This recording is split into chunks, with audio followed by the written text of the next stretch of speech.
English Tonk छोड़ें, केले से सेहत पाएं। खुश्क खांसी और गले की खुशूनत को दूर करता है। खून कमी को दूर करता है और जिस्म को फरबा बनाता है। कमजोरी को दूर करने के लिए इसका इस्तेमाल बहुत मुफीद है। पैचश और दस्तों की सूरत में इसके इस्तेमाल से इफाका होता है। जो लोग थकान महसूस करते हों उनके लिए बहुत मुफीद है। ये आयोडीन की कमी को दूर करता है। इसमें विटामिन सी बकसरत पाया जाता है, इसलिए ये दांतों की बीमारियों में बहुत मुफीद है।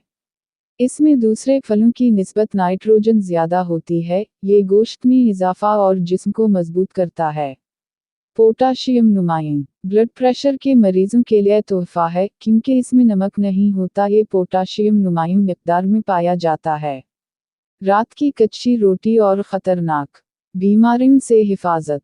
कच्चे कोरे बर्तन में दही इतना लें जितना आप खा सकें। इसमें देसी शक्कर, डार्क शुगर मिला लें।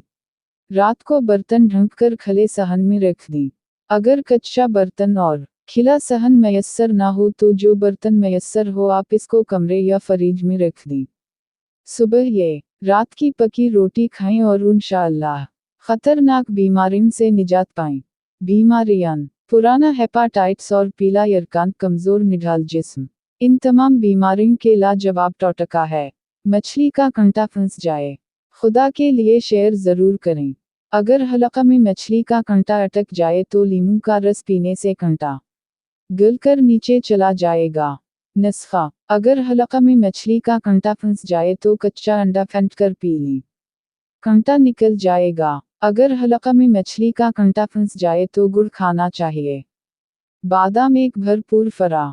बादाम को अपनी ग़िज़ा में शामिल करने से आप ज़ैबतीस और अमराज़ क़ल्ब से बच सकते हैं। बादाम आप में इंसुलिन बनाने की हसासियत को बढ़ा देता है। बादाम आपके जिस्म से मुज़र कोलेस्टेरोल यानी एल घटता है।